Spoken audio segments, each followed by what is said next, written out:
Irmãos, faz mais ou menos um mês que eu estava orando ao Senhor e Deus me deu uma palavra. Deus me deu uma palavra, eu tive que até anotar essa palavra assim, né? Para que eu não esquecesse, porque eu ia ficar um mês sem pregar aqui na igreja, né? E então eu ia ter a oportunidade de fazer aquilo que Deus havia tocado no meu coração depois de 4 semanas e durante essa semana eu estava me lembrando disso, fui lá, peguei a palavra e Deus acrescentou muito mais do que aquilo que eu imaginava no meu coração. Então eu gostaria de ler alguns versículos. Serão assim poucos versículos, mas serão versículos salteados, né, em diversos livros, para que você compreenda o raciocínio desta ministração. Que é uma ministração, porque é algo assim que traz muita confusão nas pessoas nos dias de hoje. E as pessoas muitas vezes elas se alicerçam, né, em coisas equivocadas na própria palavra do Senhor. Não que a palavra do Senhor seja equivocada, é óbvio que não. A palavra do Senhor é poder, mas as pessoas elas olham para a palavra do Senhor e agem de forma equivocada, justificando a palavra de Deus para que possam agir. Então diz assim o Senhor. Evangelho de Mateus, capítulo 6, versículo número 31 e 32, onde o Senhor diz assim: portanto, não se preocupem dizendo: que comeremos, que beberemos, ou com que nós vestiremos, porque os gentios é que procuram todas estas coisas. O Pai de vocês, que está no céu, sabe que vocês precisam de todas elas. Agora nós vamos ler o Evangelho de Lucas, capítulo 14, versículo 28 a 31, onde o Senhor diz assim: porque qual de vocês, pretendendo construir uma torre, não se assenta primeiro para calcular a despesa e verificar se tem os meios para a concluir? Para não acontecer que, tendo lançado os alicerces e não podendo terminar a construção, todos os que a virem zombem dele, dizendo: este homem começou a construir e não pôde acabar. Ou qual é o rei que, indo para combater outro rei, não se assenta primeiro para calcular se com 10.000 homens poderá enfrentar o que vem contra ele com 20.000? Jesus disse essas duas palavras, né? Agora nós vamos ler o livro de Gênesis. Livro de Gênesis, capítulo número 41, versículo 34, onde o Senhor diz assim: Faraó devia fazer isto: pôr administradores sobre a terra e recolher a 5ª parte dos frutos da terra do Egito nos 7 anos de fartura. Esses administradores deviam ajuntar toda a colheita dos bons anos que virão, recolher o cereal por ordem de Faraó para mantimento nas cidades e guardá-lo em armazéns. Assim o mantimento servirá para abastecer a terra nos 7 anos da fome que haverá no Egito, para que a terra não seja destruída pela fome. Somente até aqui, depois nós vamos ler outro versículo. Senhor Deus Todo-Poderoso, Altíssimo, Deus de Israel, Senhor Deus que transforma todas as coisas, Senhor que fala, Senhor Deus que nos enche com teu poder e com a tua graça. Chegou o momento, Senhor, da tua palavra ser ministrada, Senhor. Chegou o momento, Senhor, de nós nos alegrarmos com o teu poder, o poder da tua palavra. Senhor Deus, então fala conosco, Altíssimo. Então fala, Senhor, aos nossos ouvidos, Senhor. Oh Deus, guarda, escreve no nosso coração a tua palavra, Senhor Deus Todo-Poderoso, Pai. Para, Senhor, que nós sejamos abençoados por ti, Senhor. Porque a tua palavra é a verdade, Senhor, de toda a terra, Pai. Em nome de Jesus eu te peço, Senhor, que o meu coração, a minha mente, Senhor, sejam tomadas por ti agora, Senhor. E que teu Espírito Santo mova os meus lábios, Senhor, ó Deus, e fale aos meus ouvidos, em nome de Jesus. Aleluia. Graças a Deus. Deus seja louvado, exaltado e seja glorificado para todo sempre. Aleluia. Graças a Deus. Irmãos, conforme eu disse aqui, né, Jesus, ele nos deu algumas orientações muito importantes ali nesses dois textos dos evangelhos. Depois José, né? José ali no livro de Gênesis estava revelando ali o significado, né? Aquilo que significava um sonho que Faraó teve a respeito de 14 anos que viriam pela frente, né? Antes de Jesus Cristo, irmãos, antes de Jesus Cristo ascender aos céus, depois que ele havia já sido crucificado, depois que ele havia sido já ressuscitado, né? Antes dele subir ao Pai, ele disse assim: ficai em Jerusalém, para que do alto vocês sejam revestidos de poder, e vocês serão as minhas testemunhas, tanto em Jerusalém como em Samaria e em todas as nações da terra. Quando Jesus ele determinou poder sobre as nossas vidas, né, ele estava falando a respeito, né, da unção do Espírito Santo, da descida do Espírito Santo sobre todas as pessoas, né? Mas Jesus estava dizendo assim: vocês serão as minhas testemunhas. E quando nós olhamos para essa palavra, talvez, né, você não compreenda direito o que significa essa abordagem, serão minhas testemunhas. E não aconteceu somente ali no livro de Atos dos Apóstolos essa palavra. Nos evangelhos Jesus disse claramente que nós seríamos testemunhas do Senhor. E o que são testemunhas, irmãos? Né? O que são testemunhas? Quando você está ali num júri, alguém chama você para você dar um testemunho, para você testemunhar, o que você vai falar? Você vai falar daquilo que aconteceu, não é?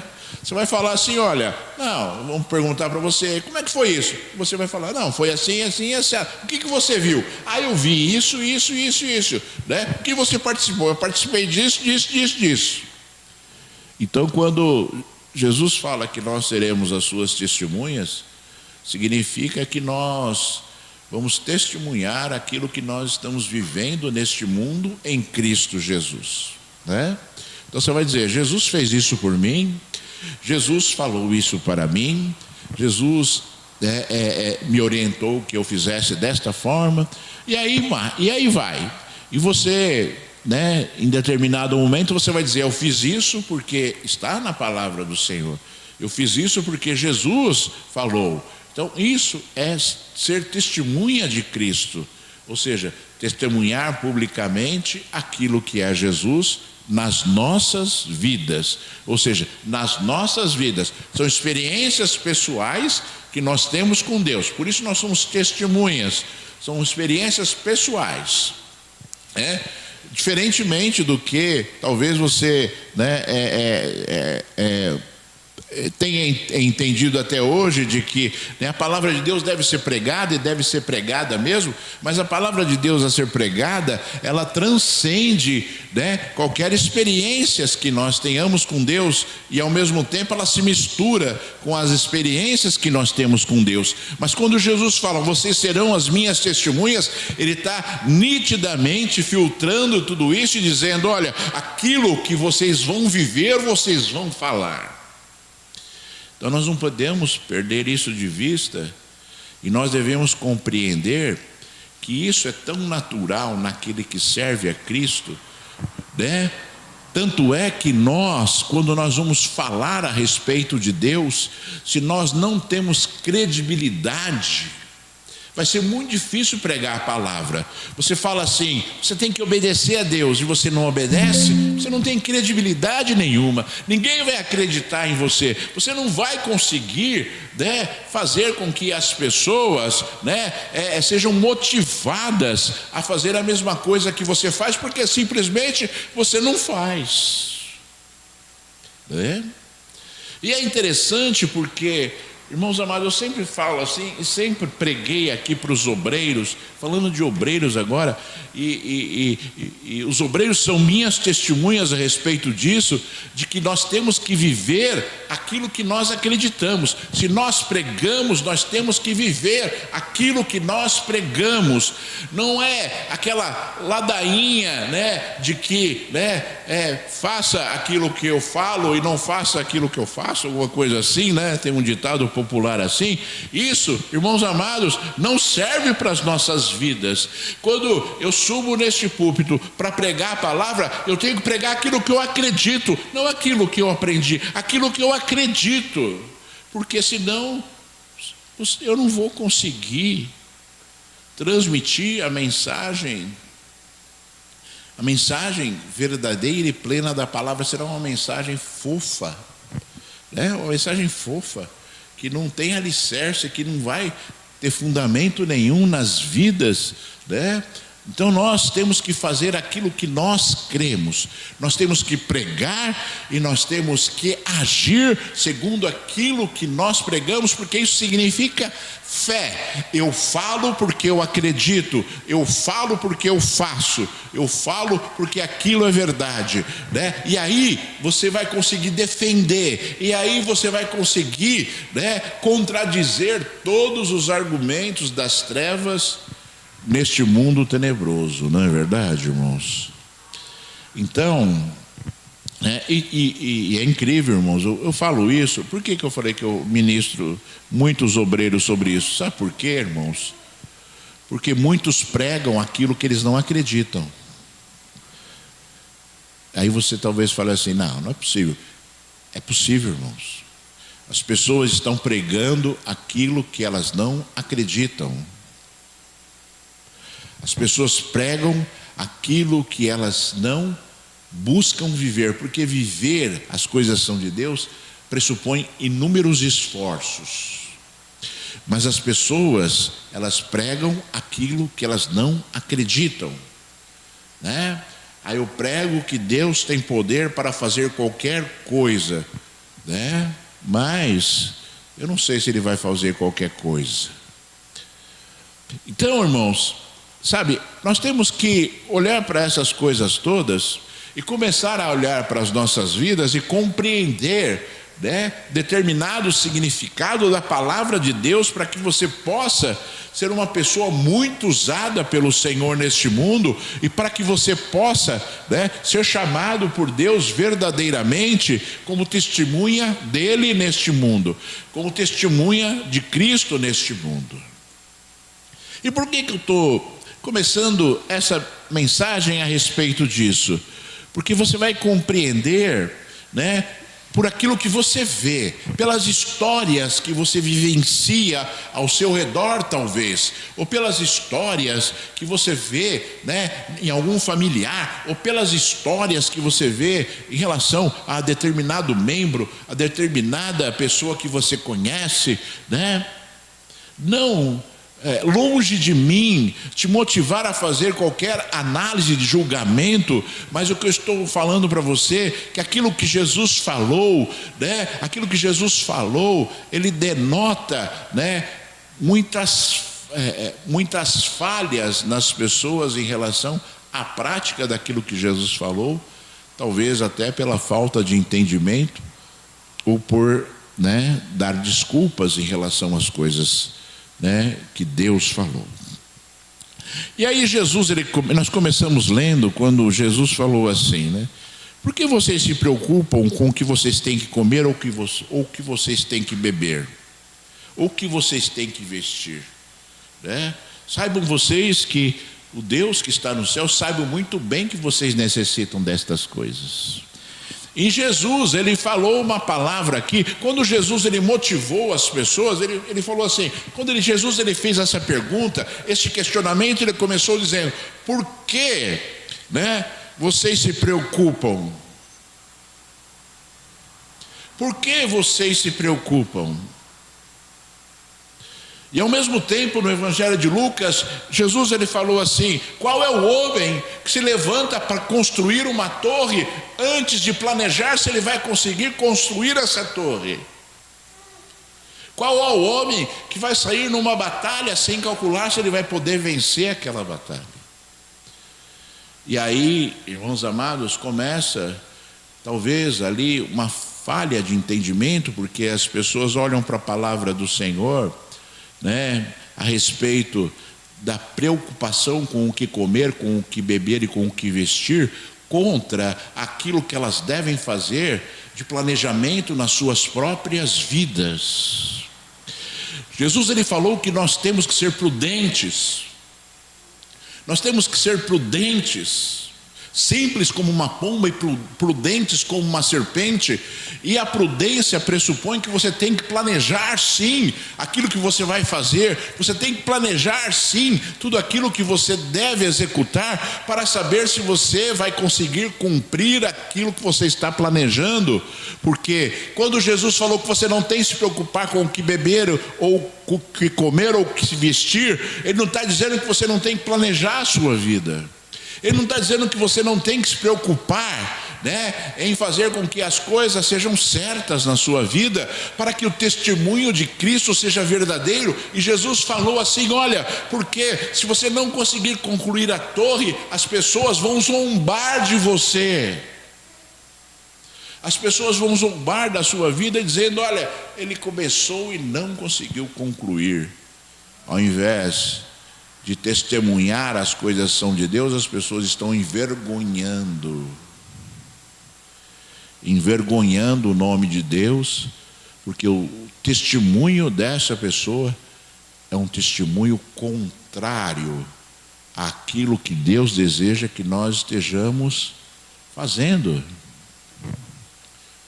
Como é interessante tudo isso, né, irmãos? Porque as pessoas elas têm a tendência de se alicerçar na palavra, né, de forma equivocada, como muitas pessoas já fizeram isso, saem para fazer ali, né, para tentar conquistar coisas, né, mas fazem de maneira leviana, se lembrando de que o dia de amanhã o Senhor cuida, né, se lembrando da palavra do Senhor, quando o Senhor Jesus disse: basta cada dia o seu mal,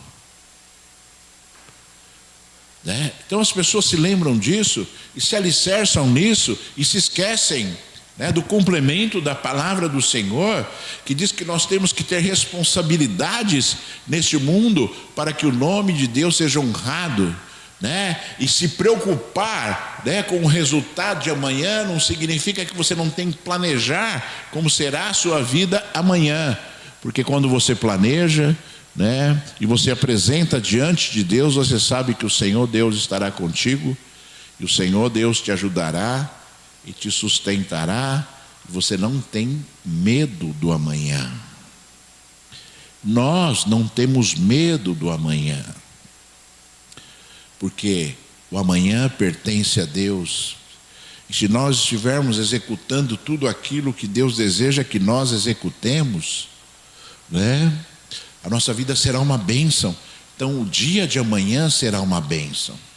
Nós acreditamos no poder da palavra. Quando eu sou obediente, quando eu faço aquilo que Deus manda, quando eu sigo ali todos os conselhos de Deus para as nossas vidas, não existe chance de você não ser abençoado. Então, o nosso dia será abençoado, o nosso amanhã será abençoado, a nossa vida será abençoada pelo Senhor, simplesmente porque nós somos seguidores da palavra. E quando nós olhamos para as pessoas que estão ao nosso redor, né, e nós não compreendemos que nós temos responsabilidades em relação ao cumprimento da palavra de Deus, para que as pessoas vejam em nós Cristo, as coisas ficarão muito difíceis, porque Satanás, ele virá para roubar, matar e destruir, conforme diz a palavra. Conforme diz a palavra do Senhor também, né? Então você já viu, você conhece algum crente que tem o nome sujo?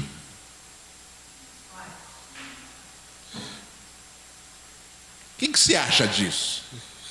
Né? Quem que você acha disso? Né?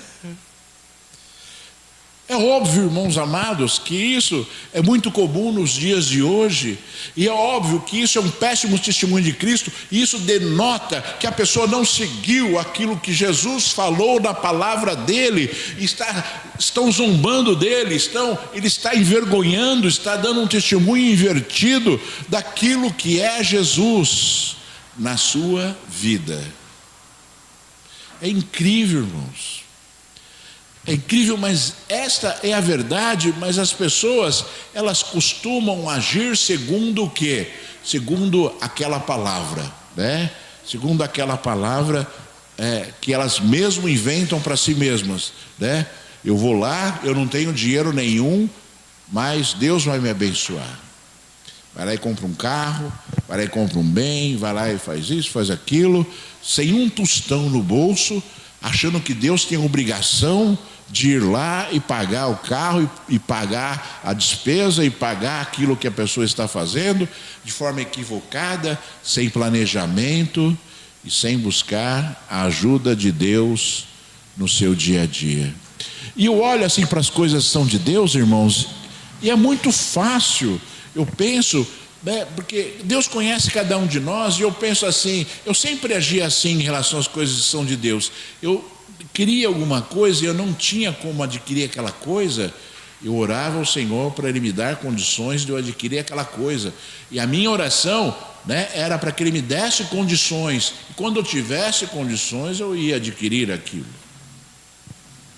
E não ir lá e fazer e dizer: Senhor, eu sei que Tu podes me abençoar. É lógico que Deus pode. Deus pode fazer qualquer coisa, mas as pessoas equivocadas nas suas atitudes põem os pés pelas mãos, envergonham o nome de Deus e praticam coisas que não deveriam praticar, portanto não são honradas por Deus. Portanto não são honradas por Deus. E aí ainda vem aquele pensamento maligno: daqui a 5 anos eu vou me livrar do nome sujo, né? Ainda vem, né, pensamento maligno desta forma, e a pessoa vivendo assim, com uma vida destruída, uma vida fora daquilo que Deus deseja para a sua própria história. Irmãos, ouça bem o que eu vou falar. Todos nós, foi ministrado aqui hoje já, todos nós passamos aflições nesse mundo. Todos nós passamos aflições nesse mundo. E Deus nos ensina, irmãos, a vencer estas aflições, né, segundo o poder dEle. Mas ao mesmo tempo, Deus nos ensina a preparar as nossas vidas para essas aflições.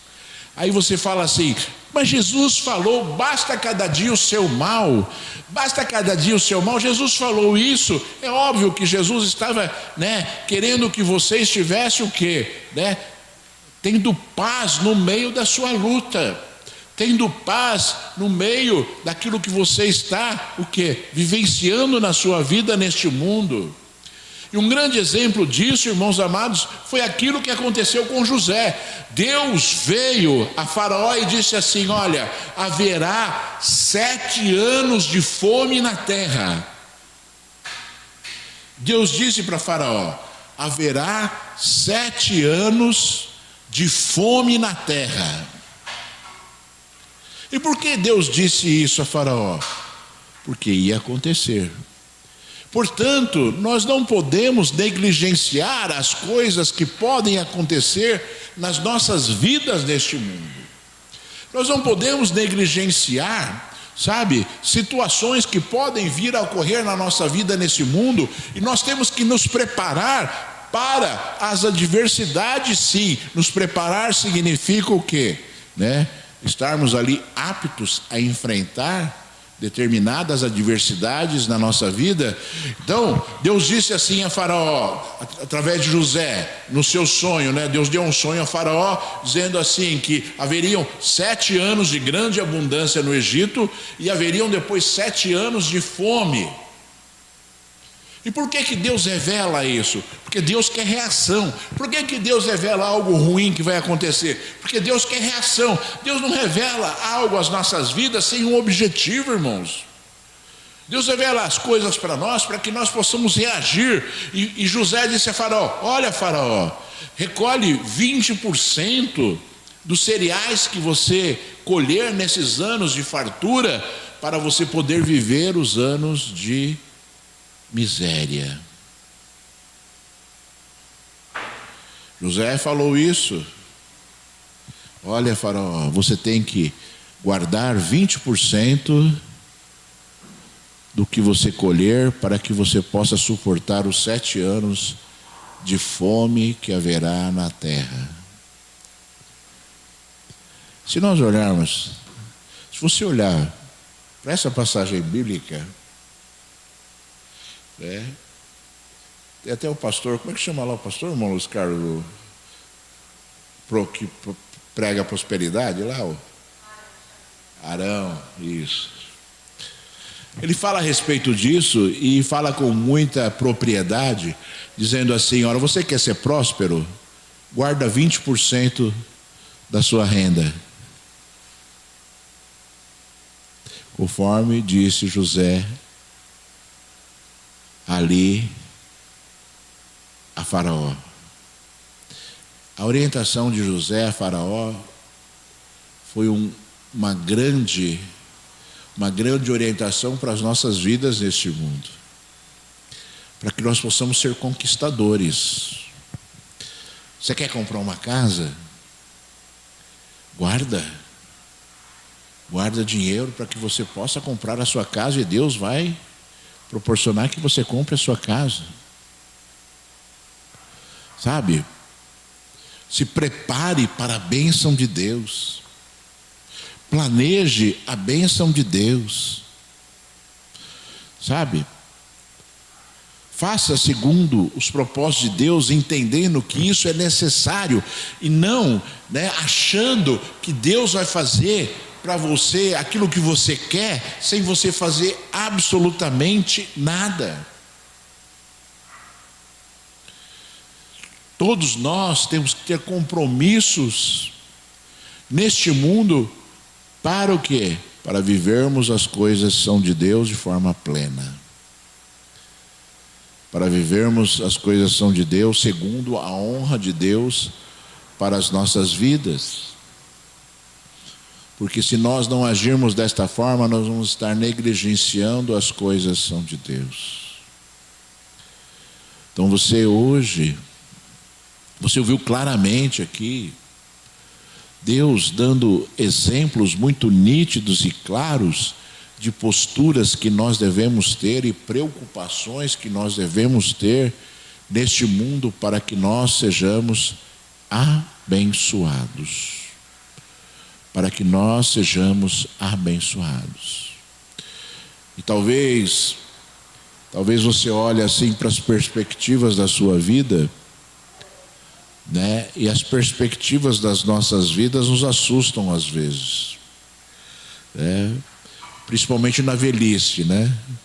A pessoa vai ficando velha e ela vai olhando as perspectivas da vida dela na velhice e isso assusta. Mas é isso que Jesus está dizendo, né? Que nós devemos o quê? Não nos preocupar com essas coisas. Basta cada dia o seu mal. Mas nós devemos nos preparar para estas coisas. Nos preparar, né, para aquilo que nós vamos viver no futuro. Nos preparar para aquilo que nós vamos vivenciar nos dias das nossas vidas que não são, né, os dias, né, melhores que nós já vivemos, vamos dizer assim, né? E eu estou usando o exemplo da velhice porque é um exemplo nítido que vai chegar para todo mundo, exceção daqueles que Deus tirar a vida com antecedência, mas a velhice vai chegar para todo mundo e todos nós devemos entender que isso vai acontecer. Então o nosso vigor vai acabando, as nossas forças vão acabando, né? E a nossa vida, o cansaço, ele toma conta de nós, e cada vez mais, a cada dia que passa, isso vai se multiplicando. Se nós não agirmos em relação a isso, nós vamos sofrer demasiadamente, né, em relação àquilo que Deus deseja que nós soframos, porque existe uma naturalidade nas coisas, né, estabelecidas por Deus. Então, que você, sabe, olhe para a perspectiva daquilo que você deseja na sua vida, e que você planeje muito bem aquilo, e que você não tome nenhuma decisão estabanada na sua vida, nenhuma decisão imprudente na sua vida, porque todas as vezes que o homem vai contra a palavra de Deus, ele sofre as consequências da sua atitude. A imprudência vai gerar consequências, assim como a prudência vai gerar consequências. Então que você compreenda tudo isso e comece a agir segundo as orientações que Deus te deixou, porque essas orientações culminarão em bênção, gerarão bênção. E você será uma grande testemunha do Senhor neste mundo, né? E as pessoas olharão para você e verão prudência, e verão sabedoria, e verão ali entendimento, e verão ali uma pessoa que vive neste mundo com paz, e vive neste mundo suportado por Deus, né, nas suas necessidades. E aí sim vem o Senhor. Como os irmãos sabem já, não vou acrescentar muito sobre isso, mas eu fiquei 3 anos e meio desempregado certa vez, e eu falava para o Senhor, eu falava assim, nas minhas orações, né, nas minhas angústias, nesse momento terrível, eu falava para Deus assim: Senhor, a tua palavra diz assim, ó, que o Senhor falou assim: do suor do teu rosto você comerá. Então eu preciso trabalhar, Senhor. Eu falava para Deus assim, né? E eu sabia que Deus estava me ouvindo. E eu sabia que quando eu falava para Deus assim, aquilo talvez fosse assim algo muito forte no coração de Deus, porque eu estava querendo viver a palavra. Porque eu estava querendo viver a palavra. Eu não estava pedindo para Deus para fazer algo que transcendia aquilo que Ele falou, mas eu falava para Deus que eu queria viver a palavra. Eu penso que, sabe, irmãos, a gente olha para as coisas que são de Deus, olha para a palavra do Senhor, e a gente tem que considerar verdadeiramente aquilo como sendo um guia para as nossas vidas, para que nós sejamos abençoados por Deus. Você deve ser uma pessoa tremendamente abençoada por Deus. Você foi chamado para ser abençoado pelo Senhor. Você foi chamado para ter uma vida, né, plena neste mundo, independentemente das suas lutas, das suas angústias, das suas tristezas, independentemente, né, das circunstâncias que rodeiam a sua vida, você tem que olhar para a palavra do Senhor e falar assim: eu não posso ir contra isso. Você está sofrendo demais, mas eu não posso ir contra isso. Eu tenho que agir assim, eu tenho que fazer certo, eu tenho que fazer certo, eu tenho que fazer certo para eu sair dessa situação, eu tenho que fazer certo para eu viver a bênção de Deus, eu tenho que fazer certo, eu tenho que fazer certo, senão eu não vou conseguir sair da dificuldade que eu encontro. Eu vou ter que fazer certo. E aí vai acontecer, porque simplesmente você está fazendo certo. Simplesmente você está fazendo certo. E que você, sabe, nesta manhã,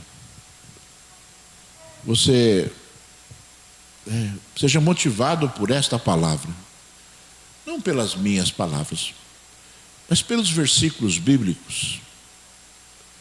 Porque a palavra de Deus, ela não se contradiz. Ainda que você olhe assim e você veja Jesus falando: não se preocupem com o que tem que comer, beber, e ao mesmo tempo ele fala assim: não levante para construir uma torre, sem saber se você pode concluir. Porque elas se complementam. A palavra de Deus, ela se complementa. Por quê? Porque você precisa ter entendimento. Porque a palavra de Deus, o entendimento da palavra de Deus é fundamental para que você saiba viver. E eu vou dizer de novo para você: é por isso que hoje em dia existem crentes que vivem uma vida terrível.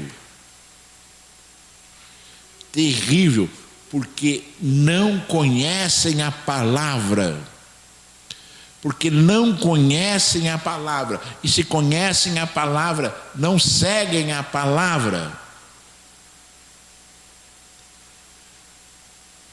Se você for sábio, se você for motivado pela palavra, você vai ser uma pessoa completamente diferente do que talvez você seja hoje. Sabe, porque não existe uma bênção maior do que você poder dizer para Deus: Senhor, eu estou fazendo o que a tua palavra diz. E não é um versículo, é o que a palavra de Deus diz, para que você possa viver plenamente neste mundo, para a glória do santo nome do Senhor, sempre para a glória do santo nome de Deus.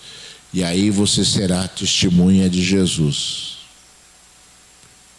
E aí você será testemunha de Jesus.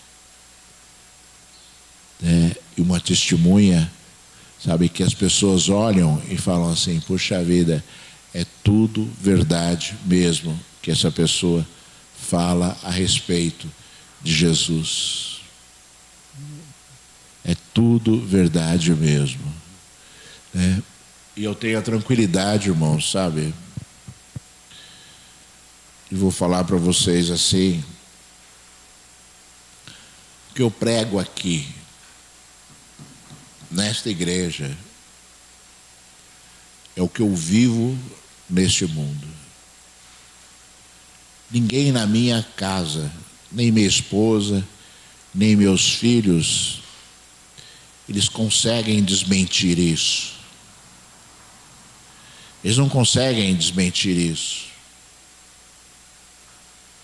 Porque eu vivo aquilo que eu prego.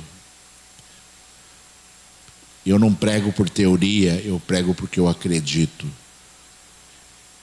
E se eu acredito, eu busco viver aquilo.